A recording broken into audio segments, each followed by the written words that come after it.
හරි හැමෝටම ආයුබෝවන් මේ අපේ යුනිට් පේපර් සීරීස් එකේ 6 වෙනි දවස්. හරිද මම මේකේ ඔයගොල්ලන්ට සාකච්ඡා කරන්න බලාපොරොත්තු වෙන්නේ 10 ශ්‍රේණියේ 6 වෙනි පාඩම ශාකහා සත්ත්වසෛල බයෝ කොටස කියන්නේ ජීව විද්‍යාව කොටසෙන් හදිච්ච පාඩම ගැන. හරිද? මෙතනදී ඔයාලට තේරෙනවා මේ පාඩමේ පොඩ්ඩක් තියරි කොටස පොඩ්ඩක් වැඩිනේ. මේක ඔයා පොඩ්ඩක් පාඩම් කළ යුතු පාඩම. හරිද? නමුත් දැන් කොච්චර තියරි පාඩම් කරත් මේක අහුවෙච්ච නැති අය සහ මේක පාඩම් කරන මතක නැති කවුරු හරි ඇතිනේ. ඒගොල්ලන්ට මේ පාඩම මොකක්ද කියන එක මම පොඩ්ඩක් සාරාංශගත කරලා හරිද? ඉක්මනට මේ පාඩමේ ඇතුළත් වෙන්නේ මොකක්ද කියන එක ඔයගොල්ලන්ට කියලා දීලා මම මේ පේපරේ සාකච්ඡා කරන්න ගන්නවා. හරිද?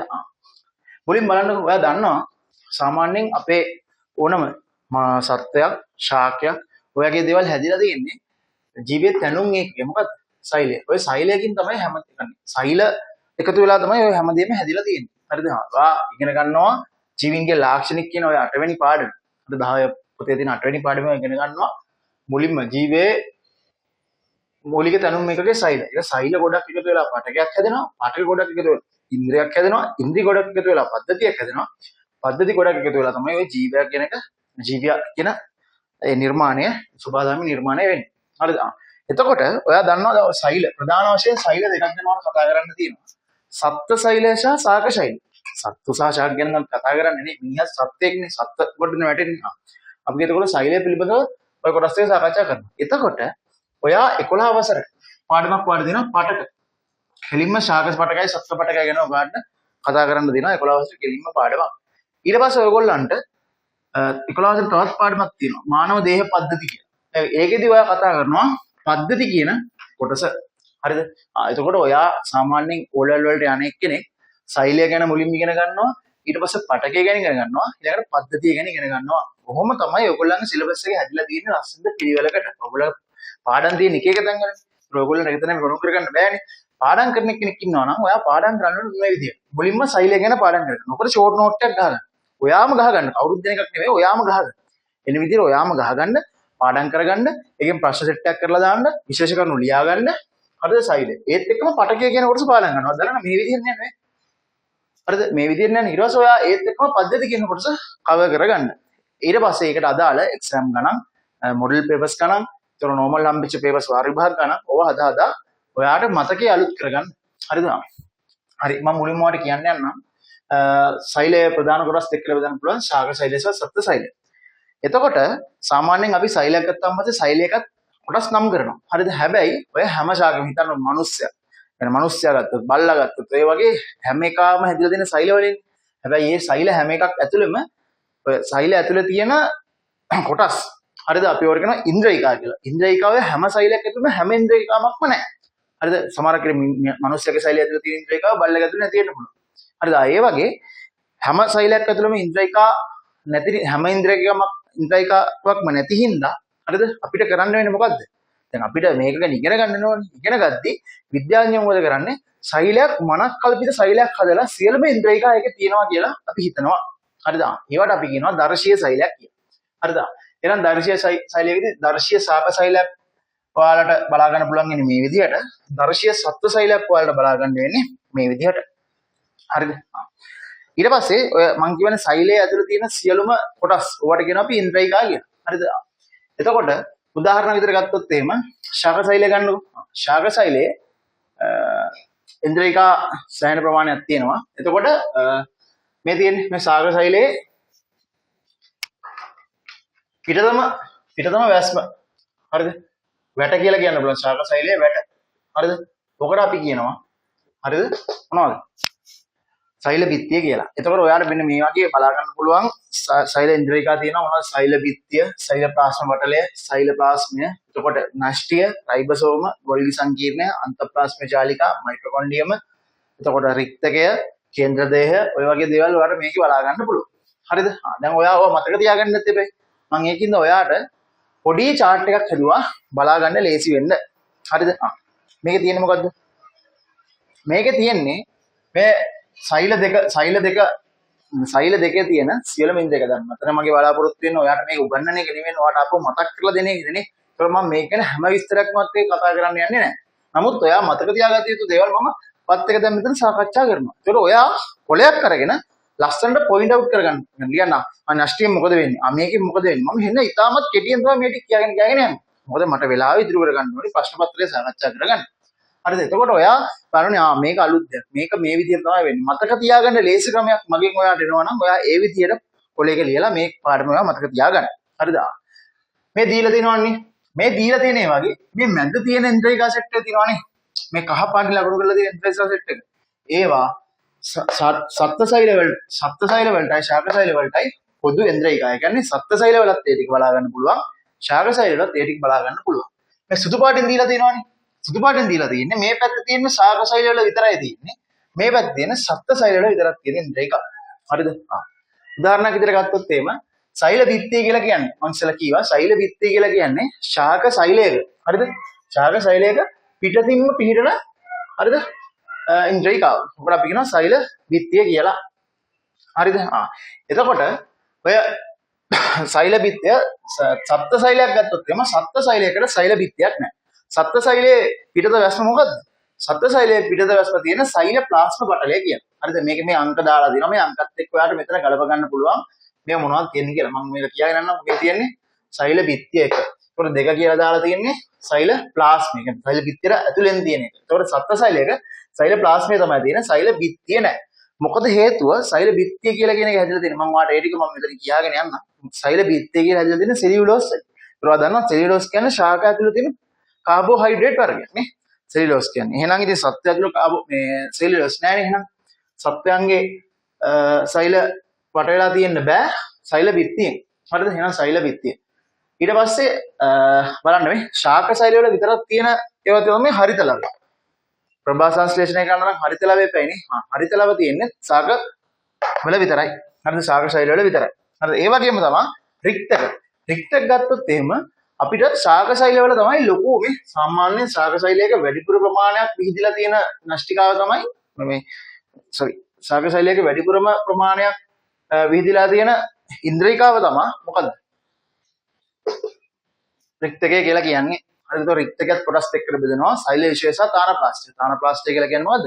රික්තයේ නිකන් වැට වගේ එකක් කියන්නේ. රික්තයේ පටලය. හරිද? ඇතුළේ තියෙන සෛල විශේෂ. හරිද? ඔකට අපි කියනවා රික්තය කියලා. එතකොට ඔය තානප්ලාස්ටි සෛල විශේෂ කියලා කියන රික්තයේ කොටස් දෙකක් නේ. රික්තය හරිත ලවය සහ සෛල බිත්තිය කියලා කියන්නේ ඔයාලට ශාක සෛලයක විතරක් බලා ගන්න පුළුවන් දේවල්. කෙලින්ම ඔයාගෙන් ඉරිගහන ප්‍රශ්න වලට අහන්න ඔය වගේ දේවල්. ශාක සෛලයේ මේ අතරින් ශාක සෛලයේ පමණක් දැකියක් ඉන්ද්‍රිකාව වන්නේ මොකක්ද? කෙලින්ම මේ මෙන්න මේක ඔයා කෙලින්ම කොලයක් අරගෙන මේ විදිහට chart එකක් ගහගෙන මේ ටික පුරව ගන්න. හරිද? එතකොට ඔයාට තේරෙනවා සෛල බිත්තිය හරිත ලවය රික්තකය කියලා කියන්නේ ශාක සෛල තුල විතරයි දකින්න පුළුවන්. හැබැයි පොඩි දෙයක් තියෙනවා. සත්ත්ව සෛල තුල ඉතාමත් කුඩා රික්තක දකින්න පුළුවන්. හරිද? ඒ කියන්නේ මෙතන රික්තකය කියලා තියෙනවා. නමුත් සත්ත්ව සෛල තුල ඉතාමත් කුඩා රික්තක දකින්න පුළුවන්. හරිද? ඒක පොඩ්ඩක් පොළවේ තියාගන්න. ඒක මේන් පොයින්ට් එක. ඊට පස්සේ මේ පැත්තෙන් ගත්තොත් එහෙම සත්ත්ව සෛල වල විතරක් තියෙන ශාක සෛල වල නැති එකම දෙයක් තියෙනවා. මොකද්ද? කේන්ද්‍ර දේහය. හරිද? ඒක ශාක සෛල වල ඔයවත් දක්නට හම්බෙන්නේ නැහැ. ඒක ඔයාලගේ මට්ටමට අනුව තමයි මම ඔය කියලා දෙන්නේ. ඔක තවත් දුරට අපි කතා කරන්න පුළුවන්. ඉච්චර දේවල් ඕනේ නැහැ. ඔයාලගේ මට්ටමට ඕලෙවල් මට්ටමට කතා කරොත් ඔක කෙලින්ම MCQ පොයින්ට් එකකට තේරෙනවන්නේ. ශාක සෛලයේ දක්නට ලැබෙන සත්ත්ව සෛලයේ පමණක් දක්නට ලැබෙන ඉන්ද්‍රිකාව මොකද්ද? කේන්ද්‍ර දේහය. හරිද? ඔය විදිහට මට දක්වන්න පුළුවන්. හරිද? දැන් මම මේ එක කතා කරන්න ගියොත් එහෙම හරිද? මම ඔයාලගේ පොතේ පිට නොයා ඉන්නම්. හරිද? පොතේ තියෙන ටික මම පොයින්ට් අවුට් කරගෙන තියෙනවා. ඔයගොල්ලන්ට කතා කරන්න සහ ඒක කෙටි කරගෙන. හරිද? මම මුලින්ම කතා කරන්න සෛල බිත්තිය ගැන. සෛල බිත්තිය ගැන. හරිද? සත්තුන්ගේ නෑ ශාකවල. සෛල බිත්තිය මොකද්ද? මේගොල්ලෝ කියන අපිට සෛල බිත්තිය අජීවීලු හැදිලා තියෙන්නේ සෙලියුලෝස් වලින්. සෛල බිත්තිය අජීවීලු හැදිලා තියෙන්නේ සෙලියුලෝස් වලින්ලු. හරිද? ඒත් එක්කම මේක බලන්න මේකේ කාරණේ මොකද? මේ බිත්තිය මොකද? මේ බිත්තිය තිබ්බ නැත්නම් මොකද වෙන්නේ? සෛල බිත්තිය තිබ්බ නැත්නම් මොකද වෙන්නේ? සෛල එහාට මෙහාට යනවනේ නේ. එහෙනම් මොකද්ද? සෛලයට ගැළපෙන විදිහට සෛලයේ හැඩය පවත්වා ගැනීම සහ සෛලයේ සංධාරණය. සංධාරණය කියන්නේ මොකද්ද? එයා දරාගෙන ඉන්නවනේ. එයා මුකුත් වෙන දැන් කාගෙන ඉන්නව අල්ලගෙන. වෙන සංධාරණය. ඔය දෙකම කරන්නේ සෛල බිත්තියෙන්. හරිද? ඊට පස්සේ මම ඔයාලට කතා කරන්නම් ප්ලාස්ම පටලය ගැන. ප්ලාස්ම පටලය. ප්ලාස්ම පටලය ගියාන් පස්සේ සෛල ප්ලාස්මය කියන්නේ ඒ ප්ලාස්ම පටලයටම තමයි. යම. පටල ගන්න එපා. ප්ලාස්ම පටලයටම තමයි සෛල පටලය කියලා කියන්නේ. පටලවා ගන්න එපා. සෛල පටලය කියලා කියන්නේ ප්ලාස්ම පටලයටම තමයි. හරිද?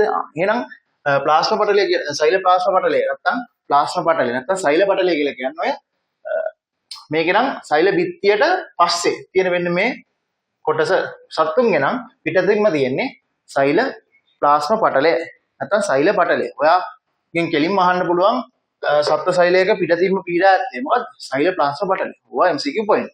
හරිද? එතකොට ආය අපිට කියලා තියෙනවා ප්ලාස්ම පටලය. දැන් ප්ලාස්ම පටලයේ මොකද්ද කෘත්‍යය? දැන් අපි කතා කරා සෛල බිත්තියේ කෘත්‍යය. සෛල ප්ලාස්ම පටලයේ මොකද්ද කෘත්‍යය? ඒක දීලා තිනවා මොකක්ද දන්නවද? සෛලය ඇතුළට දැන් එළියෙන් සාමාන්‍යයෙන් සෛලයක් ඇතුළට එළියෙන් ජලය ගන්නවා.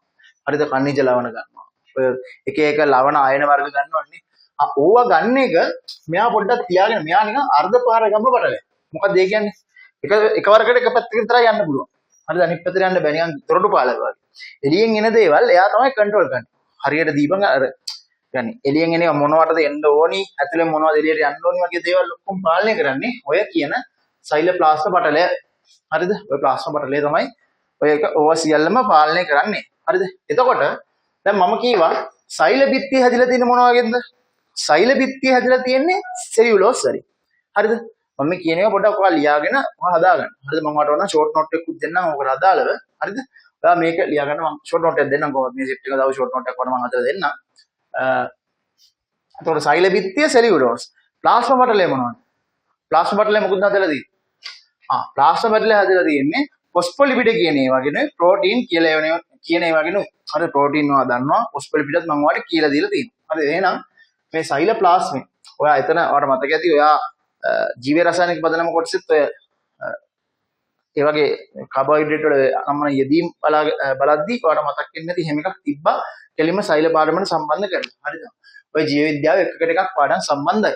හරිද? එහෙනම් සෛල ප්ලාස්ම පටලය හැදිලා තියෙන්නේ සෙලියුලෝස් සහ ෆොස්ෆොලිපිඩ කියන ඔය සංයෝග දෙකෙන්. හරිද? එතකොට ඒකේ කෘත්‍යත් අපි කතා කරා.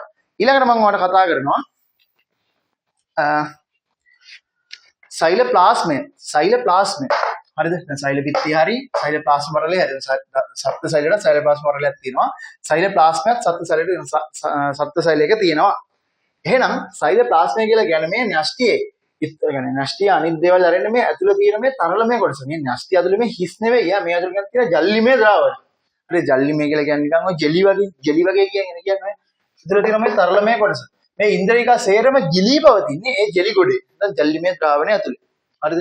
මොකද එතකොට ඇතුළේ තියෙන ඉන්ද්‍රියක එහාට මෙහාට යන්නේ. දැන් උදාහරණයක් විදිහට ගත්තොත් එහෙම හිස් පෙට්ටියක් ඇතුළේ මොනවා හරි දාන එකයි හිස් පෙට්ටියකට ජෙලි ටිකක් දාලා ජෙලි ඇතුළේ මොනවා හරි බහගෙන එකයි ගත්තොත් එහෙම හෙල්ලෙනකොට මොකද වෙන්නේ? හිස් පෙට්ටිය නම් දකඩක ගාලා හැමදාම වදින්න ගන්නවා. ජෙලි තියෙන එකේ නම් අරක වදින්නේ නැහැ. ඒක හැමීට හැමෝම නිකන් අර කිසිම ප්‍රශ්නයක් නැති විදිහට තියෙනවනේ නේ. එහෙනම් මේ විදිහට ඔය ජල්ලිමය ද්‍රාවණයට අපි කියනවා සෛල ප්ලාස්මය කියලා. හරිද? එතකොට ඔය සෛල ප්ලාස්මය ඇතුලේ කාබනික සහ අකාබනික ද්‍රාවණ කියන දෙකම තියන්න පුළුවන් එක ප්‍රශ්නයක් නැහැ. හරිද? එතකොට දැන් අපි ගත්තොත් එහෙම සෛල බිත්තිය හරි සෛල ප්ලාස්ම හරි සෛල ප්ලාස්මේ මොකද සෛල ප්ලාස්මය කියන්නේ? ඔය සෛල ප්ලාස්මේ එක කෘත්‍යයක් මම දැන් කියව මොනවද? ඉන්ද්‍රියකා සේරම ගිලී තියාගන්න සෛල ප්ලාස්මය උපකාරී වෙනවා. මේ ඉන්ද්‍රියකා සේරම තියාගන්න පරිස්සම් කරගෙන තියාගන්න ඔය සෛල ප්ලාස්මය උපනා يعني ඒක උපකාරී වෙනවා. ඒත් එක්ක මොකද්ද මේ සෛලයේ හැඩය පවත්වා ගන්න මේ. එයානේ ඒක ලස්සනට හැඩය ගන්න හදලා දෙන්නේ. ඒකටත් උපකාරී වෙනවා. ඒ වගේම තමයි පරිවෘත්තීය ක්‍රියා. හරිද? ඒක වාට ඉස්සරහට ඇති තේරෙයි. ඔයා දැනට මතක තියාගන්න. පරිවෘත්තීය ක්‍රියා පාලනය කිරීමටත් ඔය සිදු කිරීමටත් ඔය කියන සෛල ප්ලාස්ම කියන කොටස ඕනි වෙනවා.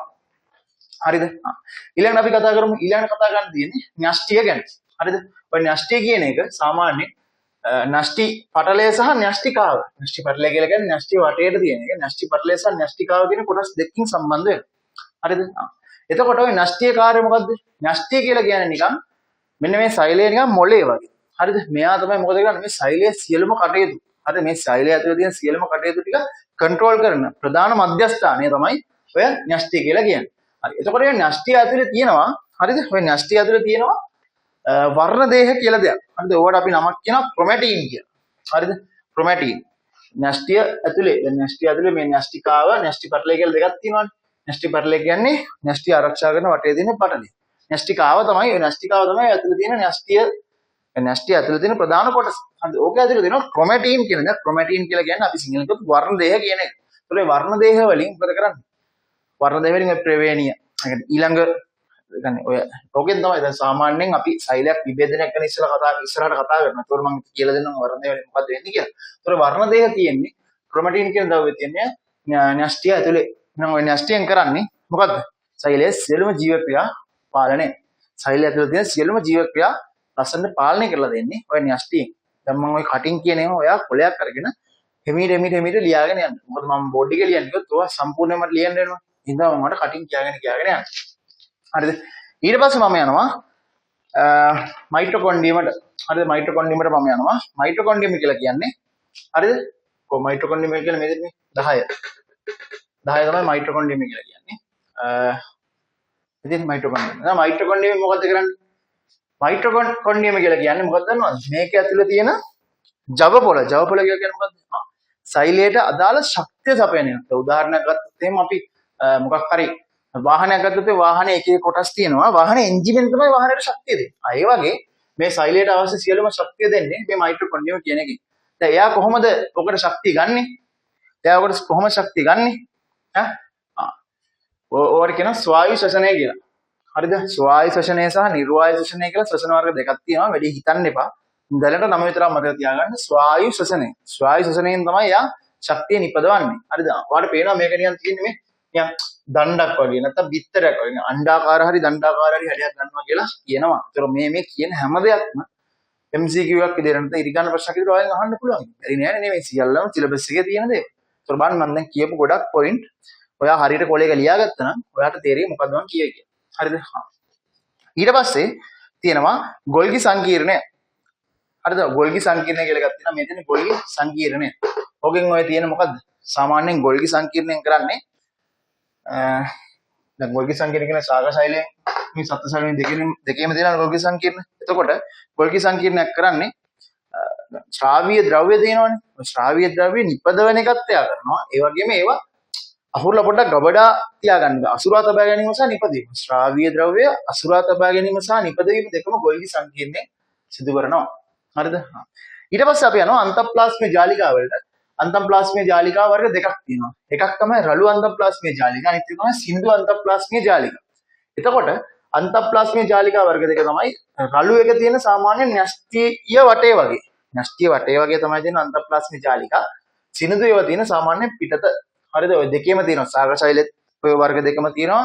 සත්ත්ව ශෛලෙත් ඔය වර්ග දෙකම තියෙනවා. හරිද? එතකොට රළු අන්තප්ලාස්මික ජාලිකා කියන එකට රළු කියන වචනේ ඇවිල්ලා තියන්නේ රළු රයන්ෙන් පටන් ගන්න රළු රයිබසෝම. ඒ කියන්නේ මොකද්ද මේ රළු අන්තප්ලාස්මික ජාලිකාවේ රයිබසෝම කියන පොඩි බෝල.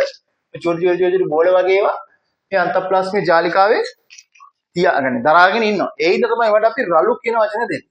ඒ රයිබසෝම කියලා කියන්නේ නිකම්ම විතරක චොටි අංශක වගේ කොටස්නේ. වලට අපි රයිබසෝම කියන්නේ. ඒතර ඒ රයිබසෝම සහිත අන්තප්ලාස්මික ජාලිකා වරගෙන අපි රළු අන්තප්ලාස්මික ජාලිකා ඒවා තියෙන සාමාන්‍ය න්‍යෂ්ටිය වටේ වල. හරිද?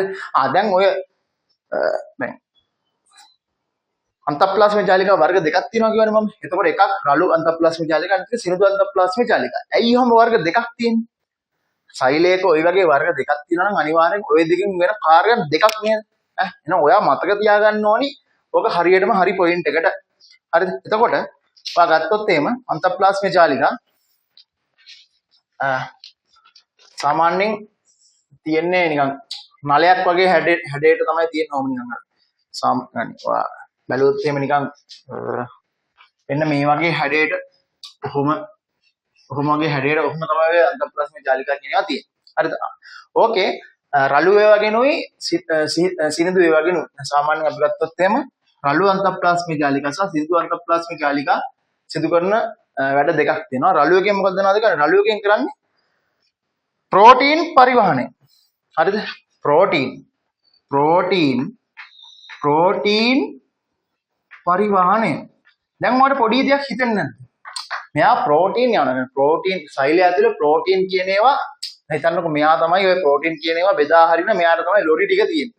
හරිද? ප්‍රෝටීන් කියන එක සෛලය ඇතුලේ තියෙන ප්‍රෝටීන් කියන දේවල් බෙදා හරින්න ලොරි ආහන ඔක්කොම තියෙන අන්තප්ලාස්මික ජාලිකා හරහා තමයි ඔක්කොම යන්නේ.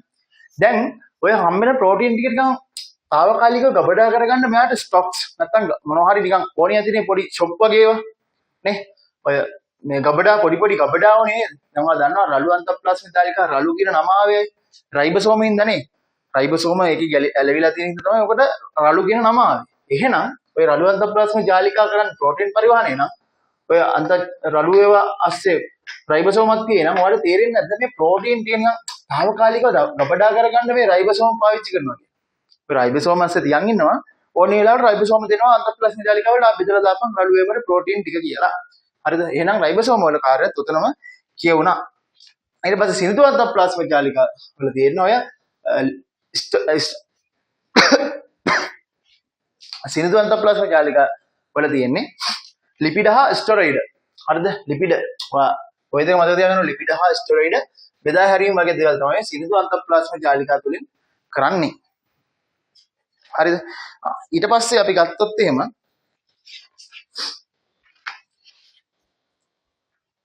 රික්තකය. හරිද? රික්තකය ගත්තොත් එහෙම ඔයා දන්නවා සාගර ශෛලය ඇතුලේ හින ලොකු රික්තක තියෙනවානේ. විශාල ප්‍රදේශයක පැවතිච්ච රික්තක සාගර ශෛලය තුල තියෙනවා. සත්ත්ව ශෛලය තියෙන ඉතා කුඩා රික්තක. දැන් ඔයා දන්නවා රික්තකයේ ප්‍රධාන කොටස් දෙකක් තියෙනවා. එකක් තමයි සෛල යුෂය, අනිත් එක තාන ප්ලාස්ටි. තාන ප්ලාස්ටි කියලා කියන්නේ රික්තයේ වටේට තියෙන වැට වගේ කොටස. හරිද? ඒකේ බිත්තිය. රික්තක බිත්තිය. සෛල යුෂය කියන්නේ රික්තයේ ඇතුලේ තියෙන යුෂය. ඔය රික්තය ඇතුලේ තියෙන යුෂය තමයි ඇතුලේ තියෙන සීනි. ජලය. එක වර්ණක වර්ග ඔය සෛලයේ සාමාන්‍යයෙන් වර්ණ දෙන්න පුළුවන් වර්ණක වර්ග එහෙම තියෙන්නේ ඔය රික්තය ඇතුලේ. එහෙනම් ඔය රික්තයේ කාර්යය මොනවද දන්නවද? එක කාර්යයක් තමයි වර්ණක තියෙනවා නම් ඇතුලේ. හරිද? සෛලයට අවශ්‍ය වර්ණය සැපීම වගේ දේවල් කරන්නේ රික්තේ. හරිද? ඒත් එක්කම ආය කරනවා ජල තුල්‍යතාවය සහ සංධාරණය. ඒ කියන්නේ දැන් සෛලයේ ගොඩක්ම සෛලයේ පුරාවටම තියෙන රික්තකේ නම් මුළු සෛලයම අනිත්‍යව අල්ලගෙන දරාගෙන ඉන්න පුළුවන් වෙනවා මේ ලොකුම එක්කෙනාට නේද? දැන් ලොකු අයියා වගේනේ. එහෙනම් එයා කරන්නේ ඔය සංධාරණය කියන කොටසත් එයා කරන්නේ. සහ ජල තුල්‍යතාවය. මොකද වැඩිමනක් ජලය අඩංගු වෙන්නේ ඕකෙනේ. තේරුණාද? මේක කෙලින්ම කියලා තියෙනවානේ ජලය තියෙනවා කියලා. එහෙනම් ওই ජල තුල්‍යතාවය කියන්නේ වැඩි වෙලේ මේක තියන් ඉන්නවා. ජලය අනිත්‍යවට ඕනි වෙච්ච ගමන් ජලය අනිත් පැත්තට ඔක්කොම දෙනවා. වැඩි ජලය තියාගෙන ඉන්නවා. තේරුණාද? ජලය අඩු වෙච්ච ගමන් මෙයා දෙනවා. ඒ වගේ ජල ඇතුලේ තියෙන ජලය තුලනය කිරීම. ඒ කියන්නේ අඩු වෙනකොට සපේීමයි වැඩි වෙනකොට තියාගන්නවා. තියාගන්නවා ඔය වගේ කෘත්‍යයන් සෙට් එක කරනවා රික්තේ. එහෙනම් රික්තේ ප්‍රධාන කටයුත්ත තමයි කටයුතු තුනයි තියෙන්නේ. ජල තුල්‍යතාවය, සංධාරණය සහ සෛලයට අවශ්‍ය වර්ණක සහ පෝෂණය සැපයීම. හරිද? ඔය ටික තමයි ඔය වගේ ප්‍රධාන වශයෙන් වෙන සිදුවීම් ටික. මම ඔයාලට මේකේ ෂෝට් නෝට් එකක් හදලා දෙන්නම්. ඒතර ඔයා සම්පූර්ණ මතක තියාගන්න ඕනේ මේ ටික දෙකටම පොදු ඉන්ද්‍රියකා මේකේ ශාක ශෛලයට විතර පොදු ඉන්ද්‍රියකා, සත්ත්ව ශෛලයේ විතර පොදු ඉන්ද්‍රියකා විදිහට අපි ගන්න කේන්ද්‍ර දේහය. හරිද? හරි. ඊට පස්සේ යමුකෝ ඊළඟ කොටසට.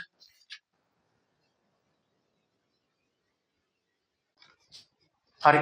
ඊළඟට කතා කරන්න තියෙනවා අපිට මේ සෛලයක විභාජනය සහ සෛලයක වර්ධනය. හරිද? ওই කොටස කතා කරන්න තියෙනවා ওই පාඩමේ අන්තිමේටම. හරිද? එතකොට සෛලයක වර්ධනය කියන්නේ මොකක්ද? සෛලයක විභාජනය කියන්නේ මොකක්ද කියලා කිව්වොත්. හරිද? උදාහරණයක් ගත්තොත් එහෙම හිතන්නකෝ. මොකක් හරි පූසෙක් කියලා. පූස් පැටියෙක් කියලා හිතන්නකෝ. පූස් පැටියෙක්. හරිද? පොඩ ලොකු වෙලා වර්ධනය වෙලා එයාගේ වර්ධනයේ උපරිම අවස්ථාවක් එනවනේ. ඒ කියන්නේ තරුණ හොඳ පූසෙක් වෙනවා හොඳ අවස්ථාවක් එනවනේ. ඔය අවස්ථාවේදී අපි පැටව ගන්නවනේ. ඔය වගේ දෙයක් තමයි තියෙන්නේ. සෛලයක් ගත්තොත් එimhe සෛලයේ ඉපදෙන පොඩි අවස්ථාවක් තියෙනවානේ. ඔය සෛලයේ එන්නේ එයාගේ වර්ධනය වෙලා එයා උපරිම අවස්ථාවටපත් වෙනවා. පත් වෙලා මොකද කරන්නේ? තව පොඩි සෛල හැදෙනවා. නැත්නම් සෛල හදනවා. හරිද? ඕකට තමයි අපි කියන්නේ සෛල විභාජනය කියලා. මේ අලුත් සෛල හැදීමට අපි කියන විභාජනය කියලා. සෛලය වර්ධනය වීමට කියලා අපි සෛල වර්ධනය කියලා. අපි ඒක හරියට අර්ධකත් එම සෛලයක වර්ධනය කියලා කියන්නේ සෛලයක ප්‍රමාණය. ප්‍රමාණය කියලා කියන්නේ සයිස් එක නෙවෙයි. සෛලයක සයිස් එක. ළමයෙක් ගත්තොත් එම ළමයෙක්ගේ සයිස් එක එන්න පොඩි එකක් ලොකු වෙනවනේ නේ. සෛලයක සයිස් එක. ඒ වගේම වියලිපර කියලා කියන්නේ එයාගේ බර. ඔයා දන්නවා ප්‍රමාණය වැඩි වෙද්දී බරත් වැඩි වෙන්න ඕන. හරිද? නැත්නම් ඔහම ඇද්දා කියලා බර වැඩි වෙන්නේ නැහැ. හරි පිටිගුලියක් අරගෙන පිටිගුලිය ඇද්දා. ප්‍රමාණය වැඩි වුණා. බර වැඩි වුණාද නැහැ? පිටිගුලිය නම් පිටිගුලියමයි. ඒ වගේ මෙතන සෛලයක ප්‍රමාණයත් වැඩි වෙන්න ඕනි, බරත් වැඩි වෙන්න ඕනි. කොහොමද? අප්‍රතිවර්ධ ලෙස. ඒ කියන්නේ හදිස් දැන් අද බලන්න ඊයේ තිබ්බ සෛලයට වඩා අද සෛලය ලොකුයි. ආයේ හෙට බලදී සෛලය පොඩි වෙලා තියෙන්න බෑ. ඒ කියන්නේ එක පැත්තේ විතරයි. එනවා විතරයි. ලොකු වෙනවා විතරයි. පොඩි වෙන්න බෑ. හරිද? අප්‍රතිවර්ති ලෙස. හරිද? ඒ කියන්නේ මොකද නැවතෙන්නේ නැතුව අප්‍රතිවර්ති ලෙස. හරිද? අපස්සට යන්නේ නැති වෙන්නේ. ප්‍රතිවර්ත කියලා කියන්නේ පොඩි වෙන්නත් පුළුවන් ලොකු වෙන්නත් පුළුවන්. එහෙම බෑ. අප්‍රතිවර්ති ලෙස මෙයාගේ වේල් බරයි ප්‍රමාණය වැඩි කර ගන්න ඕනේ. හරිද? එහෙම වෙනවා නම් අපි කියනවා ඒක සෛල වර්ධනයක් කියලා. හරිද? ඒ කියන්නේ සෛලයක් වර්ධනය වෙලා එයාගේ උපරිම අවස්ථාවක් තියෙනවා. ඉතින් එයාට වර්ධනය වෙන්න එපා. ඒවා උපරිම තරුණ හොඳ සෛලයේ තරුණ කාලේ ඉන්න. ඊට පස්සේ මොකද කරන්නේ? කෙලින්ම විභාජනය කරනවා. විභාජනය කරනවා කියන්නේ මොකද? සෛල ගුණණය වෙනවා. ගුණණය වෙනවා කියලා කියන්නේ සෛල ප්‍රමාණය වැඩි කර ගන්නවා. පැටව ගහනවා වගේ දෙයක් තමයි තලක් තියෙන්නේ. හරිද? එහෙනම් නව සෛල සෑදීමට සෛලීය ද්‍රව්‍ය බෙදීම අපි කියනවා සෛල විභාජනය. නව සෛලයක් හැදෙන්න නම් ඇතුළේ තියෙන සෛලීය ද්‍රව්‍ය බෙදෙනවා. බෙදලා ගානට ආයේ සෛලයක් කැඩිලා වෙලා අලුත් සෛල හැදෙනවා. අර සෛලෙන් අලුත් සෛල හදනවා. ඔකට අපි කියනවා සෛල විභාජනය කියලා. අපි ඒක අර්ථ දැක්කොත් එහෙම නව සෛල සෑදීමට සෛල ද්‍රව්‍ය බෙදීම කියලා කියනවා. හරිද? ඔක තමයි අපි සෛල විභාජනය කියලා කියන්නේ. හරිද? කොහොම මම ඔක කිව්වොත් එහෙම හරිද? ප්‍රධාන වශයෙන්ම සෛල විභාජනය කොටස් දෙකයි. ඔයාලට ඉගෙන ගන්න දෙනවා ඌනන විභාජනය සහ අනූනන විභාජනය. ඌනන විභාජනය අඩු වෙනවා විභාජනය හැබැයි අඩු වෙනවා. අනූනන විභාජනය. අනූනන කියන්නේ ඌන වෙන්නේ නැහැ. තියෙන ගානටම බෙදෙනවා. කියන්නේ මොන හරි දෙයක් අඩු වීම සහ මොන හරි දෙයක් අඩු නොවීම ගැන ඔය කතා කරන්නේ ඌනන සහ අනූනන කියන එක. එහෙනම් ඔතනදී කියන්නේ හරිද? මම කීවා න්‍යෂ්ටියක ඕනෑම සෛලයක න්‍යෂ්ටියක තියෙනවා මොනවද? ක්‍රොමැටින් කියන ද්‍රව්‍ය. ක්‍රොමැටින් කියලා කියන්නේ මොනවද අපි? වර්ණ දේහ. ඔය වර්ණ දේහ තමයි න්‍යෂ්ටිය ඇතුලේ තියෙන ප්‍රධානම ඔය ප්‍රවේණිය වගේ දේවල් ගෙනියන්නේ. හිතන්නකෝ ඔයාගේ මූණ කොහොමද? හරිද? ඔය කියන්නේ ඔය ඔක්කොම හම්බුනේ ඒකට. සාමාන්‍යයෙන් අත්පොත් එහෙම ඔය වර්ණ දේහ ප්‍රධාන කොටස් වර්ග දෙකකට බෙදෙනවා. හරිද? ඒ කියන්නේ වර්ණ දේහ හැම එකක්ම තියෙන්නේ ඩබල්. හරිද? වර්ණ දේහ තියෙන්නේ ශරීරයේ යුගල වශයෙන් තියෙන. එකක් අම්මගෙන් හම්බෙන එක අනිත් එකෙන් තාත්තගෙන්. අපි මාතෘ වර්ණ දේහය පීතෘ වර්ණ දේහය කියලා කියනවා. හරිද? ওই වර්ණ දේහ වල තමයි තියෙන්නේ කොහොමද ඔයාගේ මූණ හැදිලා තියෙන්නේ? කොහොමද ඔයාගේ නහය හැදිලා තියෙන්නේ? ඔය වගේ අර සියලුම දේවල්. ඕක ඇතුලේ සියලුම දේවල් තමයි ප්‍රවේණීය සම්බන්ධයෙන් තියෙන සියලුම දේවල්, ආවේනීය සම්බන්ධයෙන් සියලුම දේවල් වර්ණ දේහ ඇතුලේ තමයි හැදිලා තියෙන්නේ. ඒතකොට පරම්පරාගතව එක එක ලක්ෂණ දැන් සමහරක් විට පරම්පරා තුනකට කලින් උත්තර තිබ්බ මොනවා හරි ලක්ෂණයක් ඔයාලට තියෙන්න පුළුවන්. එහෙම වෙන්නේ වර්ණ දේහ කියන ඒ වගේ. හරිද? එහෙනම් මේ වර්ණ දේහ යුගල් විදියට තමයි න්‍යෂ්ටි ඇතුලේ තියෙන්නේ. ඒතකොට මම ගත්තොත් එහෙම දැන් හිතන්නකෝ මාතෘ වර්ණ දේහ n ප්‍රමාණයයි පීතෘ වර්ණ දේහ n ප්‍රමාණය නැහැ. මේකේ තියෙන මුළු වර්ණ දේහ ප්‍රමාණය 2n කියලා මම ගන්නවා. ඔය විදිහට මට ගන්න පුළුවන්. සෛල විභාජනයේදී හරිද? සෛල විභාජනයේදී වෙන්නේ මෙන්න මේක. හරිද? සෛලය තියෙනවා මේ විදිහට. සෛලය තියෙනවා. සෛලය ඇතුලේ න්‍යෂ්ටිය තියෙනවා. න්‍යෂ්ටිය ඇතුලේ දැන් වර්ණ දේහ නිකන් තාම පොඩි නේ. සෛලය තාම පොඩි. හරිද? මොකද වෙන්නේ? සෛලය එන්න වර්ධනය. සෛලය වර්ධනය වෙනවා කියලා කියන්නේ මොකද්ද? න්‍යෂ්ටිය ඇතුලේ තියෙන වර්ණ දේහත් ගාන්ට එක ලස්සනට වර්ධනය වෙලා එනවා. හරිද? මේ සෛලය ඇතුලේ තියෙන න්‍යෂ්ටියත් ලස්සනට වර්ණ දේහ වර්ධනය වෙලා එනවා. ආවට පස්සේ මොකද වෙන්නේ? මුලින්ම මොකද කරන්නේ? න්‍යෂ්ටිය තමන්ගේ තියෙන වර්ණ දේහ වලින්ම න්‍යෂ්ටි දෙයක් වගේ හදා ගන්නවා වගේ එකක් තමයි වෙන්නේ. එතනින් මොකද වෙන්නේ? සෛලය ලස්සනට විභාජනය වෙලා සෛල දෙකක් බවට පත් වෙනවා. හරිද? ඒ කියන්නේ මුලින්ම න්‍යෂ්ටියෙන් තමයි වැඩේ පටන් ගන්නේ. න්‍යෂ්ටි නිකන් දෙකක් වෙනවා. ඊට පස්සේ ඒකෙන් සෛල දෙකක් හැදෙනවා. මම කියන්නේ තේරුණාද දන්නේ නැහැ. මේන් සෛලය න්‍යෂ්ටිය හරිද? ඔන්න දැන් නිකන් න්‍යෂ්ටි නිකන් දෙකක් වගේ හැදුනා. මෙතනින් සෛලය කරනවා මෙතනින් සෛලය කරනවා. ඔය වගේ දෙයක් තමයි අතර වෙන්නේ. හරියටම බැලුවොත් එහෙම නෙවෙයි. නමුත් ඔයාලගේ මට්ටමට අනුව ඔහොම මතක තියාගන්න. ඒතකොට මෙතනින් මේ දෙක අයින් වෙලා ඔයාලට සෛල දෙකක් ලස්සනට බලා ගන්න පුළුවන්. දෙකක්ද හතරක්ද කියන එක ඒක මත තමයි රඳා පවතින්නේ. හරිද? එතකොට ඔයාලට තේරුම් ගන්න ඕනි න්‍යෂ්ටියේ විභාජන දෙක. හරිද? න්‍යෂ්ටි විභාජන දෙක ප්‍රධාන වශයෙන්ම සෛල විභාජන වර්ග දෙක ප්‍රධාන වශයෙන්ම ඒ කියන්නේ මේ දෙක බලපාන්නේ ප්‍රධාන වශයෙන් මේ දෙක සමන්විත වෙන්නේ. කියන්නේ උදාහරණයක් විදිහට ගත්තොත් එහෙම ඒකට හේතු වෙන්නේ ඇතුළේ තියෙන වර්ණ දේහ ප්‍රමාණය. අපි බලන්නේ න්‍යෂ්ටියක් විභාජනය වෙද්දී වර්ණ දේහ අඩු කර ගන්නවද? අම්මයි තාත්තගේ වර්ණ දේහ ටික පුතාට ඇවිල්ලා තියෙනවා. නැත්නම් මාතෘ සෛලයේ වර්ණ දේහ වලට වඩා දුහිතෘ මාතෘ කියලා කියන්නේ අම්මා දුහිතෘ කියලා කියන්නේ පුතාලා කියලා හිතන්නකො. මාතෘ සෛලයේ වර්ණ දේහ ගානම දුහිතෘ සෛලයේ තියෙනවා. ඕකෙන් තමයි අපි බලන්නේ වර්ණ දේහ සංඛ්‍යාව තමයි බලන්නේ. ඒකට වර්ණ දේහ සංඛ්‍යාව අම්මාගේ වර්ණ දේහ සංඛ්‍යාව ටිකම පැටවුන්ටක් තියෙනවා නම් හරිද? මුල්ම සෛලයේ තියෙන වර්ණ දේහ සංඛ්‍යාවම එයාගෙන් පටන් ගත්ත ඉතුරු හදපු අර සෛල ටිකෙම තියෙනවා නම් හරිද? එහෙනම් අපි ඒකට කියනවා අනූනන විභාජනය කියලා. ඒ කියන්නේ මොකද්ද? දැන් මෙතන මොකද්ද වෙලා තියෙන්නේ මේ? මුලින්ම සෛලය තියෙනවා. දැන් සෛලය තාම වර්ධනය වෙලා නැහැ. තාම මූලික අධ්‍යයනය. දැන් මොකද වෙන්නේ? මෙයා උඩරිම වර්ධනය වෙනවා. දැන් හොඳ තරුණ සෛලය. හරිද? සෛලය වර්ධනය වෙනවා. දැන් වර්ධනය වෙලා තියෙන දැන් මෙයා මොකද කරන්නේ? මෙයා දැන් කෙලින්ම සෛල වැඩි කර ගන්නවා දැන්. උඩරිම විදියට වර්ධනය වෙලානේ දැන් එයාගේ ඉතුරු කාර්යය මොකද්ද? සෛල වැඩි කරගන්නවා. සෛල වැඩි කරගද්දී අනුනනනේ. අනුනන කියන්නේ මේ තිබ්බ වර්ණ දෙක ගන්න. දැන් තාත්තෙන් ආපු වෙන්නේ අම්මෙන් ආපු වෙන්නේ ඇති. හරිද? ඔය මොකද කරන්නේ මෙයා? මෙයා ඔය දැන් මෙතන 2n මෙයාගේ වර්ණ දෙක තියෙන. මෙයා දෙන්නෙක් හදා ගන්නවා. එයාගේ ඇතුලේ 2n තමයි තියෙන්නේ වර්ණ දෙක ගන්න. අම්මගේ වර්ණ දෙක ගන්න, පැටවගේ වර්ණ දෙක ගන්න සමාන වෙනවා. හරිද? ඊට පස්සේ මෙයා මොකද වෙන්නේ? ටික කාලයක් ගියම පස්සේ ආය මෙයා ගන්නට වර්ධනය වෙනවා. ආය වර්ධනය වෙනවා. වර්ධනලා ආය එයා මොකද වෙන්නේ? විභාජනය වෙන්න පටන් ගන්නවා. ඒ විදිහට තමයි සාමාන්‍යයෙන් එක සෛලයකින් සෛල ගොඩාක් ඇදීගෙන යන්නේ. හරිද? එතකොට සාමාන්‍යයෙන් මේ අනුන විභාජනය. ඌරණ විභාජනයේදී මොකද වෙන්නේ? ඌරණ විභාජනයේදී දැන් තාම සෛලය තියෙනවා. තාම මේක වර්ධනය වෙලා නැහැ. හරිද? ඔන්න සෛලය දැන් වර්ධනය වෙලා. හරිද? සෛල වර්ධනය වෙලා දැන් හොඳට වර්ධනයම තියෙන හොඳ මාතෘ සෛලයක්. මෙයා මොකද කරන්නේ? ඔන්න ඌරණ විභාජනය අඩු වෙනවා නම් අඩු වෙන්නේ නැත්නම් කේස් එකක් නැහැ. ඒ විදිහටම ගත්ත හැකිනේ. අඩු වෙන්නේ නැත්නම් කිසිම කේස් එකක් නැහැ. ඒ තියෙන විදිහටම ගන්න පුළුවන්. හරිද? අඩු වෙනවා නම් නෑවුල. අඩු වෙන ඒ වගේ ප්‍රධාන ඔය අඩු වෙන විභාජනයේ ප්‍රධාන විභාජන වර්ග දෙකක් තියෙනවා. එක يعني ඌරණ අඩු වෙන විභාජනය කියලා කියන්නේ ඌරණ විභාජනය. ඌරණ විභාජනයේ ප්‍රධාන අවස්ථා දෙකක් තියෙනවා. මුලින්ම වෙන්නේ ඌරණ විභාජනයක්. ඊට පස්සේ ආයෙත් ඉගෙන ගත්ත අනූරණ විභාජනයක් වෙනවා. හරිද? ඒ කියන්නේ මොකද්ද? මාතෘ ශෛලයේ වර්ණ දෙක දෙකයි එයා හදා ගන්න. මුලින්ම මේ තියෙන එක වර්ධනය වෙලා මේ මාතෘ ශෛල වලටපත් වෙනවා. මේක මෙයා කොටස් දෙකකට කඩා ගන්නවා. n සහ n විදිහට. හරිද? n සහ n විදිහට කියන්නේ වර්ණ දෙක දෙකට බෙදාගෙන. ඊට පස්සේ දැන් මොකද වෙන්නේ? මේ වර්ණ දෙක n තියෙන එකම ඒහා සමාන දෙකක් හදා ගන්නවා. n විදිහට. ඊට පස්සේ මේ දෙන්න එකතු වුණාන් පස්සේ මේ දෙන්න ගාව 2n තියෙනවා. මේ දෙන්න ගාව 2n තියෙනවා. තේරුණාද? එතකොට අපි ගත්තොත් එහෙම මාතෘ ශෛලයේ 2n දුහිතෘ ශෛලය වල තියෙන්නේ n ගානේ වර්ණ දෙක. එහෙනම් වර්ණ දෙක ප්‍රමාණය හරියටම අඩක් වෙලා තියෙනවා. හරිද? එහෙනම් අපි ඔකට කියනවා ඌරණ විභාජනය කියලා. අනූරණ විභාජනයේ ඒහා සමාන. දැන් අපි ගත්තොත් එහෙම අපිට අනූරණ විභාජනයෙන් හම් වෙන්නේ සර්ව සම ශෛල. තේරුණාද?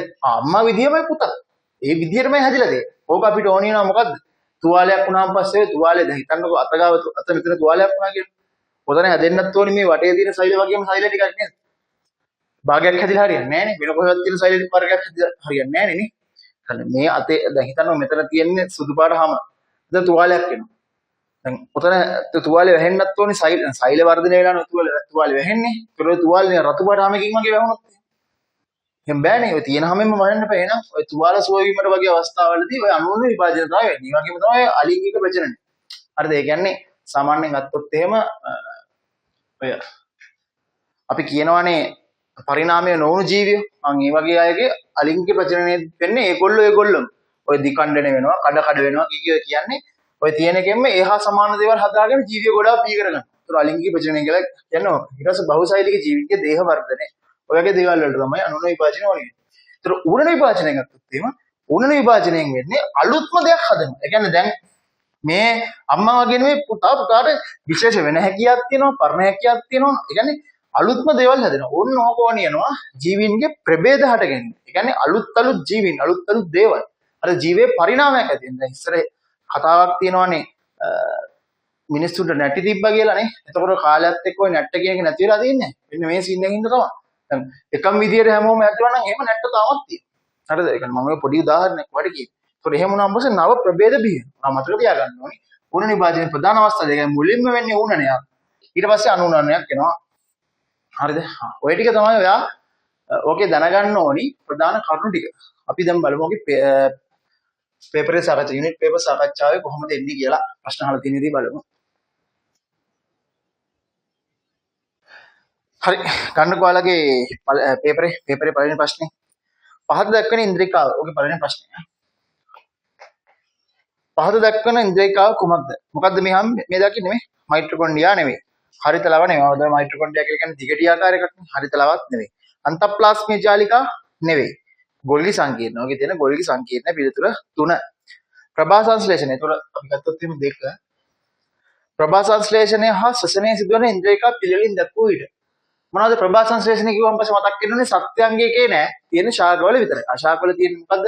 පදවල ශාකවල තියෙන එකක් සෛලප්ලාස්මය. අනිත් එක හරිත ලව. රික්තකත් ලොකුවට තියෙනවා ශාකවල සත්වල තියෙන පොඩි රික්තක. එහෙනම් ප්‍රභා සංශ්ලේෂණය සත්තුන්ව කරන්න බෑ. එහෙනම් අනිවාර්යෙන් හරිත ලව තමයි පළවෙනි උත්තරේට තියෙන්න ඕනි. ප්‍රභා සංශ්ලේෂණය සහ ශ්වසනය. ඒතකොට හරිතලව මුලින්ම උත්තරයක් තියෙන එක උත්තරය තියෙන්නේ. තුන්වෙනි උත්තරේ. කෙලිම මට කිව්වේ ඇයි තුන්වෙනි උත්තරය තමයි හරි කියලා. ඒතකොට ආ දන්නවා ශ්වසනය කියලා කියනකොට ස්වායු ශ්වසනය මගින්. ඔයා දන්නවා මේ සෛලයක ජව පොළ කියලා කියන්නේ මොකද්ද? ශක්තිය සපයන ස්ථානයක් මොකද්ද? මයිටොකොන්ඩ්‍රිය. මට මතක තියෙන ස්වායු ශ්වසනය මගින් මොකද්ද? ශක්තිය නිපදවන. සෛලයට අවශ්‍ය ශක්තිය ලබා දෙන. ඕක වෙන්නේ මයිටොකොන්ඩ්‍රියමෙන්. ඒතර හරිතලව සහ මයිටොකොන්ඩ්‍රියා පිළිතුර 3. හරිද? ඌනන විභාජනයේ වැදගත්කමට සැලකිය හැකි ප්‍රකාශය කුමක්ද? ඌනන විභාජනය කියලා කියන්නේ මොකද්ද? මම ඔයාලට කීවා ඌනන විභාජනය කියලා කියන්නේ මුලින්ම වැඩි හැදිච්ච නැති සෛල ඊට පස්සේ ඒක වර්ධනය වෙනවා. වර්ධනය වෙලා ඉවරලා ඒකෙන් හදනවා තුනක් දෙකයි n. ඕකෙන් හැදෙනවා n වල n කියන සෛල දෙකක්. හරිද? n කියලා සෛල දෙකක්. ඒ වැඩිම වෙලා නැහැ. හරිද? එතකොට මේක ඇවිල්ලා දැන් ඌනන විභාජනය නෙමෙයි. ඌනන විභාජනය. මේ මම කතා කරන්නේ තුන්වෙනි ප්‍රශ්නේ ගැන. හරිද? ඌනන විභාජනයනේ. ඌනන විභාජනයේ මුලින්ම හැදෙනවා මේ වගේ සරල සම සෛල දෙකක්. ඊට පස්සේ මේකෙන් ආය අනුන විභාජනයෙන් මෙයා සෛල දෙකක් හදා ගන්නවා.